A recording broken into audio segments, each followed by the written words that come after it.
Bom, a gente teve um problema com a reportagem aí de Imperatriz, mas aqui no estúdio nós vamos responder outras dúvidas também na área de direitos do consumidor. Hoje nós conversamos com o promotor de justiça, Carlos Augusto Oliveira. Bom dia. Bom dia. Olha, a primeira pergunta é da Joana, da Raposa. Ela quer saber como é que fica a carência após o término do contrato de uma empresa com um plano de saúde. Ela tinha um plano de saúde feito pelo sindicato da categoria dela e com o término do contrato ela continuou com o plano, só que agora pagando individualmente, mas perdeu a carência. Ela quer saber se essa prática é correta. Não, isso é uma prática abusiva, né? Carências, quando o consumidor permanece no mesmo plano, ele não tem que se submeter a novo período. Então, ela está fazendo tudo correto. Continua no plano individual, pagando provavelmente com algum acréscimo. Agora, não há que se falar em mais carência para quem já pertencia a um plano. Então, isso é uma prática abusiva que ela deve buscar os órgãos de proteção para reverter essa situação. Promotor, esse tipo de reclamação demora muito para que haja uma solução depois que se vai ao órgão de defesa do consumidor?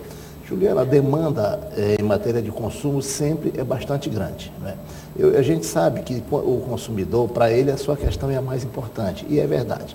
Mas isso vai depender da demanda que o órgão, aonde ele buscou a proteção, né, tenha. Então é possível que demore mais do que o consumidor gostaria, mas é o único caminho dele resolver essas pendências. Então é preciso que o consumidor entenda que ele deve reclamar e, no mais das vezes, essas coisas costumam ser feitas com uma certa rapidez. Agora, a demanda é a demanda do segmento. Doutor, no caso de uma reclamação em relação aos planos de saúde, o senhor aconselha até mesmo uma denúncia coletiva? Normalmente, Soares, o que se vê é que quando se trata de prática abusiva perpetrada não só por plano de saúde, mas como por qualquer fornecedor, essa questão tem um fundo coletivo, né? Então, quando estou à frente da promotoria, eu sempre procuro ouvir o consumidor para aferir se aquilo que ele reclama é uma questão puramente individual ou é uma questão coletiva. Sendo questão coletiva, e normalmente ele deve buscar sempre os órgãos de proteção, como o Ministério Público. Olha, o Justino Conceição, do bairro da Jordô, diz, ele fez uma compra em 97, na época não teve condições de pagar o cartão de crédito, então o nome dele foi para aquelas listas de proteção ao crédito. Este ano ligaram cobrando dinheiro para ele que não foi pago na época. Ele gostaria de saber se o valor é o mesmo ou deve ser corrigido, esse valor da dívida, como é que fica? Bom, contratos como esses de cartão de crédito ou qualquer outros são celebrados para serem cumpridos. O que acontece é que, na área do consumidor, o Código institui como direito básico do consumidor rever cláusulas contratuais quando, por qualquer razão, esse contrato se mostra excessivamente oneroso. Qualquer que seja a razão da inadimplência, o consumidor tem o direito básico de buscar a revisão do contrato para que ele possa cumprir, porque é essa a finalidade da lei. De modo que ele pode buscar revisão. Agora, é evidente que o período de mora implicará, né, o período do atraso implicará no aumento dos encargos e tudo mais. Nós falamos ainda há pouco sobre uma ação coletiva. Vamos ver agora os moradores de Açailândia que foram lesados em compras premiadas, se organizaram para receber o dinheiro investido e querem fechar a empresa que ainda funciona na cidade. A comerciante Odila Basini tinha planos de trocar a moto por um carro para facilitar o trabalho de entrega das mercadorias vendidas no comércio. O dinheiro viria de consórcios, pagos durante quase 2 anos. E ela só parou porque um dia foi pagar as prestações e a loja estava fechada. Quando eu vi que estava sendo lesado, o último pagamento que eu paguei dentro da Eletrofácil, quando eu cheguei lá, a sala estava vazia. Aí eu falei, quem vai me atender aqui? Que não tem ninguém para me atender. Aí ela disse, não, entra aqui. Entrei para pagar o pagamento numa salinha lá dentro, esquisito, sabe? Aí eu vi que eu estava sendo lesada. Quando eu fui pagar a última, a porta estava embaixo. Aí eu fiquei revoltada. Depois do susto, a comerciante descobriu que não foi a única a ficar no prejuízo. Desde 2010, corre na Justiça um processo coletivo de 500 pessoas contra a empresa que trabalhava com consórcios em Açailândia. Além desse processo, outros individuais foram abertos. Segundo a Justiça, a dívida da Eletrofácil com clientes em Açailândia passa de R$ 2 milhões. Dona Odila investiu quase R$20 mil. Seu José Sebastião também acreditou que poderia ganhar fácil uma moto. Todos os meses pagava certinho, não atrasava nem um mês. Deixou de comprar alguma coisa? Alguma coisa até para casa, até para o alimento, para levar o dinheiro para concorrer certinho, né? Porque lá se atrasasse um mês, no caso fosse premiado, não recebia. A comerciante agora vem reunindo documentos, já informou a situação à Presidência da República e à Polícia Federal. Os donos da empresa ainda não foram localizados. Mesmo assim, ela tem esperança de sair do prejuízo. E junto com outros clientes lesados, quer alertar quem ainda negocia consórcios. Nós queremos a mudança da lei, onde não permita mais a compra e venda premiada dentro do Brasil, porque nos documentos da Justiça diz claramente que há mais de 10 anos nós estamos sendo lesados. Então, é isso que a gente quer. E a gente quer o dinheiro de Açailândia de volta. Nós queremos o nosso dinheiro de volta. Vamos continuar, então, a nossa entrevista com o promotor, o doutor Carlos Augusto. Doutor Carlos Augusto, o senhor como primeiro promotor do consumidor aqui no estado do Maranhão, o que o senhor tem a dizer sobre esse caso aí, compra premiada? Como é que funciona? Bom, Soares, a compra premiada é aquilo que a lei chama de captação de poupança popular. O que é isso? Captação de poupança popular é qualquer empreendimento em que o consumidor pague adiantado para receber posteriormente o bem ou serviço.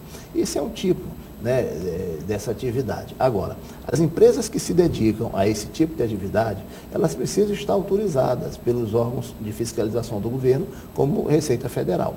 Por quê? Porque a lei exige delas um lastro financeiro para que, em caso de inadimplência, possa ressarcir o consumidor.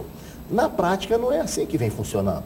Essas empresas são montadas, né, em qualquer lugar do país, aqui no estado não é diferente, e elas prometem ao consumidor a vantagem de que, caso ele seja sorteado na primeira prestação, ele já deixa de pagar. E é aí que está o problema, porque não é possível uma empresa se manter sem que receba por um bem que ela tem que entregar à vista. Tá? Então é preciso que o consumidor, e isso nunca acontece, ele faz o contrato e jamais procura os órgãos de proteção para saber se aquela empresa é idônea.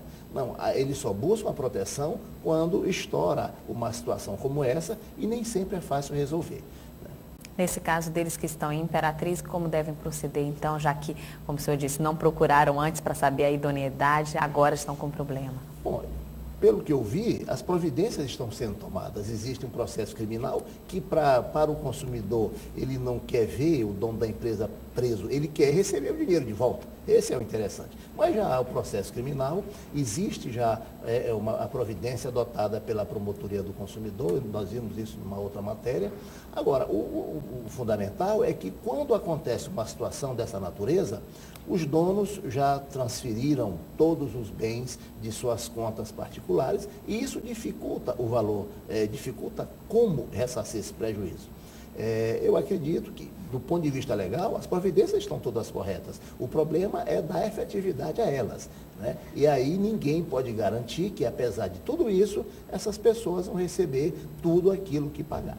Agora, essa compra premiada, né, é um mecanismo legal de consórcio? A atividade comercial em si desde que seja autorizada pelos órgãos governamentais. Tá? A ilegalidade não é no negócio em si, mas é pela falta delas estarem autorizadas. É como se eu montasse uma loteria qualquer.